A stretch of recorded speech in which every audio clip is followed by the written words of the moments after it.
Good morning, students. This is your English class. Now we are studying chapter 4.1 of Unit 4 in your English literature book, that is about the topic our quaking planet. Students, in the previous classes, we have already studied the first part, the second part and the third part of this chapter. Today in this class, we are going to study the fourth part or the last part of this chapter. So students, let's open page number 98 in your English literature book and start read from here. Some seismological institutes have conducted experiments to know which types of building material are most resistant to earthquakes. Here, seismological means related with the scientific study of earthquakes, है ना. seismological ये जो word है, ये word earthquakes का जो scientific study है उससे रिलेटेड है, ठीक है. सो कुछ सिस्मोलॉजिकल इंस्टीट्यूट्स है ना, ऐसे कुछ इंस्टीट्यूट्स जो अर्थक्वेक्स के बारे में साइंटिफिक स्टडी करते हैं, ठीक है. कुछ सिस्मोलॉजिकल इंस्टीट्यूट्स कुछ एक्सपेरिमेंट्स के बाद बोले हैं कि कौन सी टाइप ऑफ बिल्डिंग्स अर्थक्वेक्स का मोस्ट रेजिस्टेंट हो सकता है ना, और बिल्डिंग्स कौन सी मटेरियल से बनाना चाहिए अर्थक्वेक्स को रेजिस्ट करने के लिए, है ना. कुछ सिस्मोलॉजिकल इंस्टीट्यूट्स अपने एक्सपेरिमेंट्स के बाद ये बोले हैं कि अर्थक्वेक को रेजिस्ट करने के लिए बिल्डिंग कैसे मटेरियल से बनाना चाहिए. It has been found that mud can withstand 10 to 60 vibrations पर सेकेंड. बिल्डिंग मड मटेरियल से बना हुआ रहता है तो वो हर एक सेकेंड में 10 to 60 वाइब्रेशन को रेजिस्ट कर सकते हैं.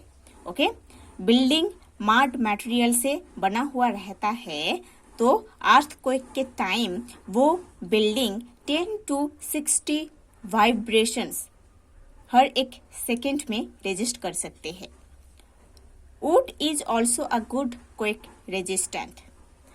वुड भी एक अच्छा क्वेक रेजिस्टेंट है, मतलब वुड एक मटेरियल है, उससे घर भी बनता है, तो उस मटेरियल से घर बना होगा तो वो भी एक अच्छा क्वेक रेजिस्टेंट होगा. Only quake resistant materials should be used for the buildings of the future.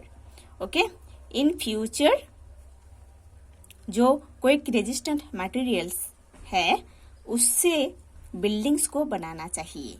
Okay, in future buildings को ऐसे मटेरियल से बनाना चाहिए जो क्वेक रेजिस्टेंट मटेरियल्स है, जैसे कि वुड, मड, है ना. वो क्या होता है, अर्थक्वेक के टाइम वो ज़्यादा डैमेज नहीं करता है, इसीलिए. But in this modern age people use to do building with concrete, है ना. Okay, anyway, now see, people living in earthquake zones should also know what to do when a quake strikes. Okay, earthquake zones or belts areas having more frequent earthquakes. ऐसे कुछ जगह जहाँ पर बहुत time earthquakes होता है. जिन लोग ज़्यादातर अर्थक्वेक एरिया में रहते हैं उन लोगों को बहुत अच्छे से पता रहता है कि जब एक क्वेक स्ट्राइक्स करता है तब उन लोगों को क्या करना चाहिए होता है ना. उन लोगों को बहुत अच्छे से पता रहता है. जिस एरिया में अर्थक्वेक्स कॉमन है ना, जिस एरिया में अर्थक्वेक्स कॉमन है, बहुत होता है, उस एरिया का जितने लोग हैं उन लोगों को पता रहता है कि जब अर्थक्वेक होता है तब उन लोगों को क्या करना चाहिए. Panic can only aggravate the situation. Okay, aggravate means make a situation worse, मतलब सिचुएशन को और भी खराब कर देते हैं, ठीक है। पैनिक मीन्स फियर, है ना। अर्थक्वेक के टाइम कोई ज्यादा डर जाते हैं तो वो क्या होता है, उस सिचुएशन और भी बिगड़ जाता है ना। अर्थक्वेक के टाइम ज्यादा डरना नहीं चाहिए, है ना। मतलब ठंडे दिमाग से सब कुछ संभालना चाहिए सिचुएशन को, क्योंकि ज्यादा डरने से क्या होता है, सिचुएशन और भी बिगड़ जाता है, हालत और भी खराब हो जाता है। There should be well-trained emergency crews to deal with the situation. Okay? Earthquake area में well-trained crews रहना चाहिए उस सिचुएशन को संभालने के लिए, ठीक है।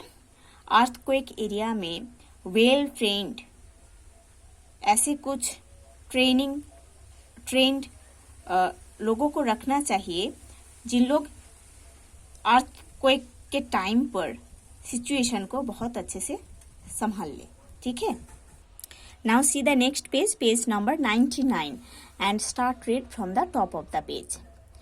There are people who believe that earthquakes are God's signal for the end of the world. Okay, ऐसे कुछ लोग हैं जिन लोग बिलीव करते हैं, ये विश्वास करते हैं कि अर्थक्वेक गॉड का एक सिग्नल है इस वर्ल्ड को खत्म करने के लिए, ठीक है। हमारे इस वर्ल्ड में ऐसे कुछ लोग हैं जिन लोग सोचते हैं या विश्वास करते हैं कि अर्थक्वेक्स जो है वो गॉड का ही एक सिग्नल है इस वर्ल्ड को खत्म करने के लिए। But if that were true, the world would have come to an end thousands of years ago. ये सच होता, ये बिलीफ सच होता, लोगों का ये बिलीफ सच होता तो थाउजेंड्स ईयर्स पहले हमारा ये वर्ल्ड खत्म हो जाता, क्योंकि ये जो अर्थक्वेक्स है वो थाउजेंड्स ईयर्स पहले से होता है ना। ये अर्थक्वेक गॉड का एक सिग्नल है वर्ल्ड को खत्म करने के लिए। ये सच होता तो थाउजेंड्स ईयर्स पहले वो हो जाता, है ना। What needs to be done is to start constructing buildings that won't fall in the event of an earthquake. इसीलिए ऐसे बिल्डिंग्स बनाना चाहिए जो अर्थक्वेक के टाइम डिस्ट्रॉय नहीं हो सकता, है ना। इसीलिए हमेशा ऐसे बिल्डिंग्स बनाना चाहिए जो बिल्डिंग अर्थक्वेक के वजह से डैमेज नहीं होगा या डिस्ट्रॉय नहीं होगा। If we start now, more lives can be saved in the future. ये स्टेप हम अभी से लेंगे तो इन फ्यूचर हम बहुत सारे लिव्स को बचा सकते हैं, बहुत सारे लाइफ को बचा सकते हैं, है ना। ये स्टेप हम अभी से लेंगे तो इन फ्यूचर हम अर्थक्वेक में पीपल को डेथ होने से बचा सकते हैं, है ना। So students, you have to study the whole chapter properly, then we will do the question and answers from this chapter.